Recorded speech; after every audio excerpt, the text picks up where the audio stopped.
ada yang kecil, banyak. Tuan-tuan semua besar je, tak ada kecil. Tuan-tuan basuh lambing lah, basuh ni lah, basuh tu lah. Semua basuh tuan-tuan, siap basuh kereta ni. Tuan-tuan, oh melampau tu. Melampau. Tu kalau musim-musim tak ada air, siap. Dengan tong-tong besar, 10 liter, 20 liter, 30 liter tu sekali ambil air 1 sen pun tak sedekahkan masjid. Itu kan dia ambil semayang tu. Air tu ambil semayang. Kalau kita fiqh ada sebut, kalau kita tuan-tuan, memang kita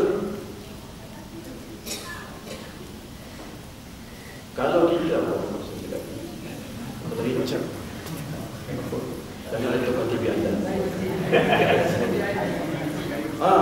Kita fiqh ada sebut tuan-tuan, kalau kita memang duduk kat masjid, kita sengaja datang ambil semayang di masjid tanpa sebab, itu tak boleh tu. Kita kata kita fiqh, itu makruh, tidak digalakkan. Kita kena ambil guna air rumah kita. Bila batal di masjid, baru ada hak kita ambil air semayang di masjid. Logiknya di situ. Tiba-tiba je tak ambil semayang di masjid lah. Dah keluar tanda semua, dah tak nak ambil semayang juga. Betul-betul. Itulah masuk belajar. Kita masuk belajar, kita belajar. Masuk belajar, tak nak belajar. Itulah dia tuan-tuan. Itu kata Syekh Mufti Abdul Halim, katok dia dengan kayu belakang tu tak nak belajar dia kata. Katok dengan kayu. Ayuh, sebab apa orang tanya soalan apa Syekh Mufti? Satu soalan orang tanya dia, macam mana Ustaz kalau kita ni, kita dah, imam dah bangkit, dah baca hampir-hampir Nabi Salam dah, orang belakang kita dia tak pakai bangkit lagi.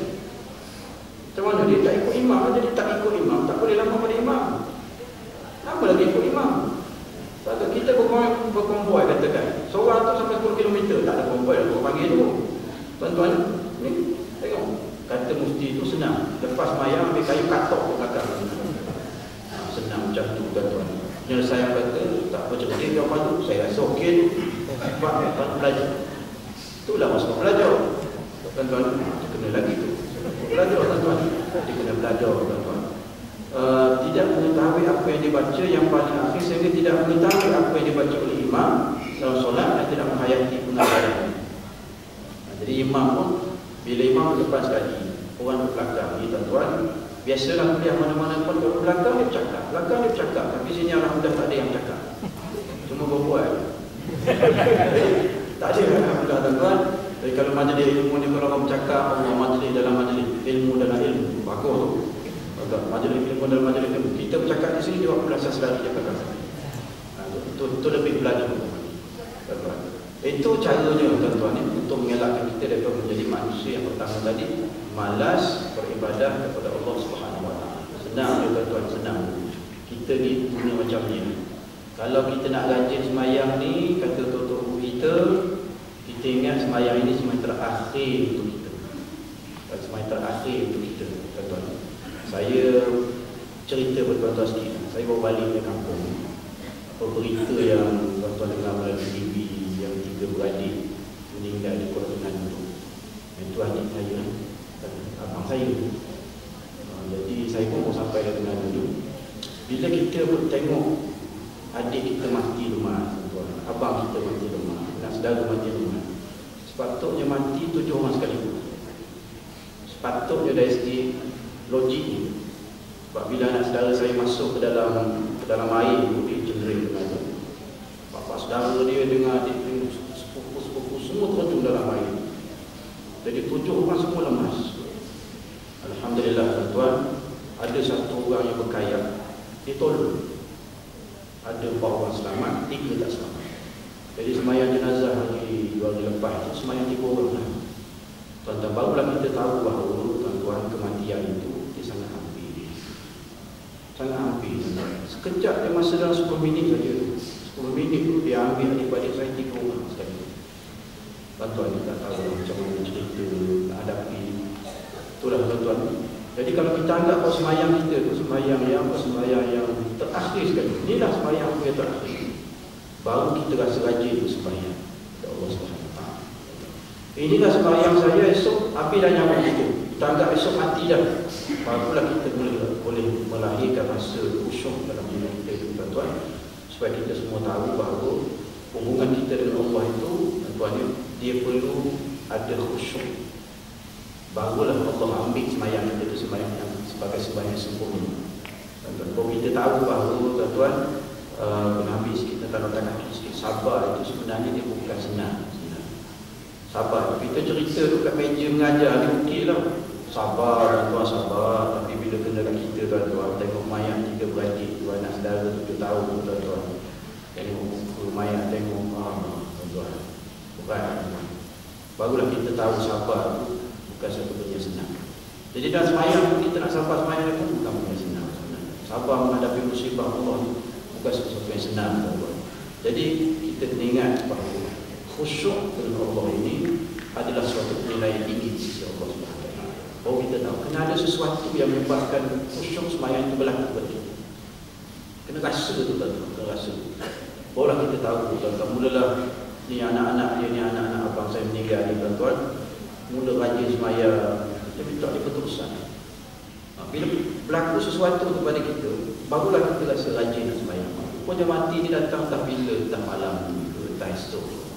Tuan-tuan, baru je 2 hari makan nasi dagang dia balik kampung, dah mati macam tu. Tuan-tuan, Allah. Kalau kita tahu tuan-tuan bahawa khusyuk itu adalah sesuatu yang sangat hebat pada kita, kita menyembah Allah itu tuan-tuan, barulah tak ada rasa malas dan semayang. Barulah kita rasa bahawa masa kita tak cukup. Tak mati bila pun tak tahu tuan-tuan, masa kita tak cukup.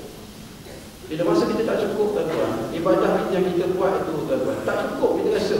Bila tak cukup kita rasa, barulah kita senang juga. Itu di antara tip-tip kepada tuan-tuan, kepada saya, untuk kita rasa bahawa khusyuk semayang itulah yang menendang keluar perasaan malas semayang. Itulah cara merasakan bahawa inilah semayang kita yang terakhir sekali, dan esok kita dah ada lagi. Itu dia.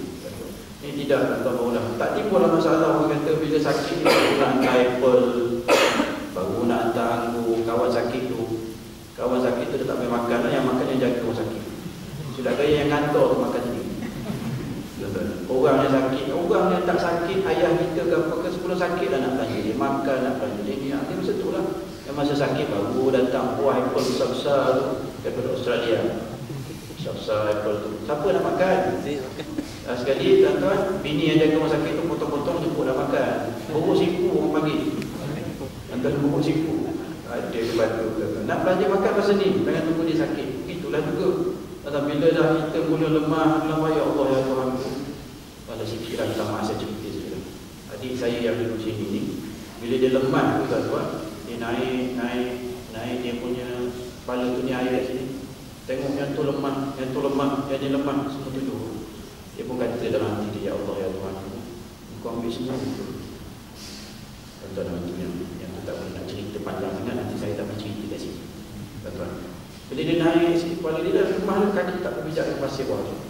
Tengok yang dia lemah, yang tu lemah, kau ambil semua ke ya Allah. Tuan-tuan, bila tanya tu, datanglah jaket kat dia. Budak kayak tu, lemparlah jaket kat dia. Dia suruh selamat, kalau yang selamat.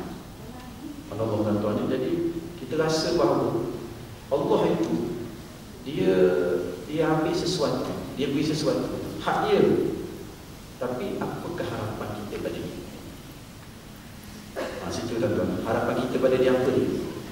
Sebab tu yang wujud dalam semayang tu, kita tanya Allah, ya Allah ya Tuhanku, biarlah aku mati ni dalam keadaan aku bertakwa. Ataupun tuan-tuan, mungkin tuan-tuan kita berkata, ya Allah ya Tuhanku, biarlah aku mati dalam keadaan aku buat benda baik. Benda baik tuan-tuan, sebagaimana yang kata Dr. Sa'id Ramadan Al-Muti Al-Mahum, yang tuan-tuan dengar, dia punya mungkin ada yang pandai bahasa Arab, dengar khutbah terakhir dia sebelum kena bom, sebelum kena tembak. Sebenarnya katanya bom, tapi bahasa dia ditipu tuan-tuan. Dr. Sa'id Ramadan Al-Muti di Syria ni, dia ditembak